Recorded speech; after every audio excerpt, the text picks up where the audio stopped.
Përshëndetje të nderuar zonja dhe zotëria, ku po takohemi sërish së bashku këtë herë për të ndarë vërtet një histori shumë të dhimbshme. Do të bëhet fjalë për historinë e Mihrijes, një grua që ka dashur të vazhdojë jetën e saj, por siç duket me budallaliqe që ka bërë, ka humbur çdo gjë që ka patur, por ka vazhduar dhe më keq. Në një fshat të vogël pranë Lipjanit, ku të gjithë njiheshin mes vete dhe ku nderi i familjes vlerësohej mbi gjithçka, Mihria jetonte jetën që dikur ja kishte ëndruar vetes. Ishte 40 vjeç, një grua me pamje të hishme, sy të mëdhenj, ngjyrë mjaltë dhe buzëqeshje që fshihte një shpirt të trazuar. Ajo ishte martuar me Arbenin, një burr të urtë, punëtor dhe besnik, i cili e adhuronte tokën që Mihria shkilte. Por pas mureve të shtëpisë të tyre modeste, një tradhti monstruoze kishte zënë rënjë. Për 4 vite me radhë, Mihria mbante një sekret që do ta shkatëronte për jetën e gjithë familjes. Ajo kishte një lidhje të fshehtë me Kunatin, vëllain të Arbenit, Besimin. Çdo premtim, çdo betim i bërë në altar kishte shtëruar në hijet e epshit dhe të mashtrimit.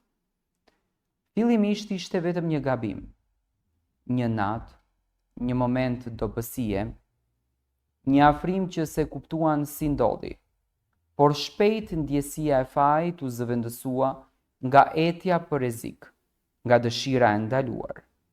Takoheshin fshehur azi në cepat e errët, në dhoma bosh, në vendet ku askush nuk do t'i kërkonte.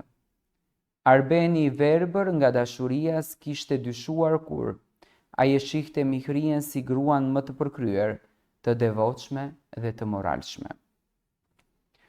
Por e vërteta si një zjarr i heshtur nën hi nuk qëndronte dot gjithmonë e fshehur.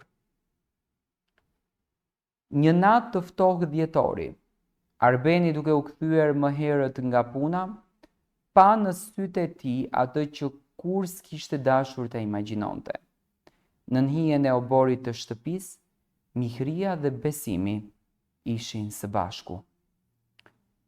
Shumë më shumë se sa vëllezër e Kunata duhej të ishin, bota ju shëmp përpara syve. Ditët që pasuan ishin të mbushura me heshtje vrasëse, lot, të pathënë dhe zemërim të përgjakur. Arbeni nuk fliste, nuk qante, nuk e prekte më Mihrien. Ai po vlonte brenda vetes. Një zjarr që kërkonte hakmarrje, fytyra e tij e qeshur dikur tani ishte kthyer në një maskë ftohtë dhe e frikshme. 3 javë pas zbulimit, Arbeni ftoi vëllain për një bisedë pajtuese. Në një kasol të vjetër ku dikur kishin kaluar fëmijërinë, Besimi me mendje madhësinë që e kishte karakterizuar gjithmonë, shkoi pa asnjë frikë. Nuk e dinte se ato dyer që u mbyllën, pas tij nuk do të hapeshin kurrë më për të. Në një shpërthim të dhimbjes dhe poshtërimit, Arbeni nxori armën e babait të tyre të ndjerë dhe i qelloi Besimin në zemër. Nuk kishte britma, vetëm një plumë të shurdhët që ndau të kaluarën nga një realitet i tmerrshëm. Pastaj me dorën ende duke u dridhur, pa hezituar, Arbeni ktheu armën drejt vetes dhe i dha fund vuajtjes. Lajmi për tragjedinë u përhap si zjarr në fshat. Fjalët rrithnin nga një gojë në tjetrën. Vrau të vllain, pastaj vrau dhe veten, për faj të një gruaje, për faj të Mihries. Por ajo nuk derdhi asnjë lot. Me një fytyrë të ngrirë dhe të akullt, ajo qëndroi në varim mes fishkëllimave dhe shikimeve të neveritura të komunitetit. Disa thanë se e kishte bërë për hakmarrje, të tjerët thanë se e kishte humbur shpirtin shumë vite më parë. Askush se përqafoi, askush nuk i foli. Por ajo nuk u ndal. Vetëm pak muaj më vonë, Mihria, si të mos kishte ndodhur asgjë, u shfaq krap për krah me Valonin, shokun më të ngushtë të Arbenit, njeriun që i kishte qëndruar pranë në çdo hap të jetës. Një tjetër turp, një tjetër thik mbi plagën ende të hapur. Fshati e mallkoi, fëmijët janë mbyllën dyert, fëmijët i flisnin me shaka mizore pas shpine.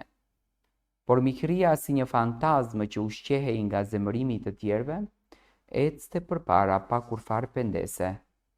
Dhe në dasmën e saj të dytë, vetëm pak muaj pas varimeve, salla ishte bosh. Vetëm Valoni që e shihte me sy të trullosur nga epshi dhe shpresa për një jetë të re të pusqeshur. Por edhe atë martesë fati e mallkoi. Valoni shpejt kuptoi se kishte marrë një grua një hije, një grua pa ndjenja, pa pendes dhe pa shpirt. Disa thonë se e gjeti veten të shkatruar psikologjikisht, të mbyllur në vetvete, duke luftuar makthet e natës. Të tjerët thonë se mihria një ditë thjesht u zhduk. U zhduk pa lënë asnjë gjurmë si një bish që kishte shkatëruar gjithçka përreth. Në Lipjan ende flitet për të si kur një mallkim. Kujdes kur e thëre djallin, thonë gratë teksa mblidhen pranë zjarit, se mund të vi me fytyrën e një gruaje që nuk ka më shpirt.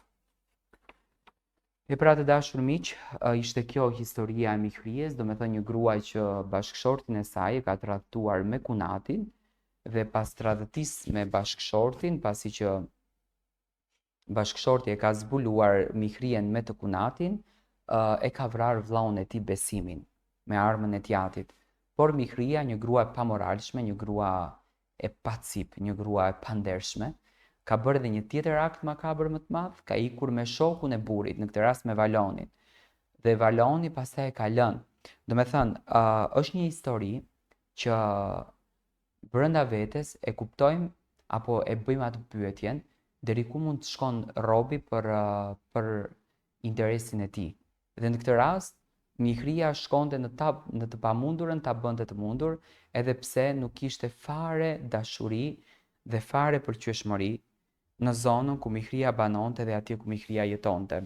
Unë shpresoj që nga kjo histori të mësojmë më të mirën, dhe më e mira kësaj histori është kjo që mos tradhtoni, këtu ka faj dhe Besimi dhe mihria, që Besimi ja ka bërë vllaut të tij, gjakut të tij, nuk tradhtohet gjaku, por fenomene që fatkeqësisht i dëgjojmë shumë në shoqërinë shqiptare.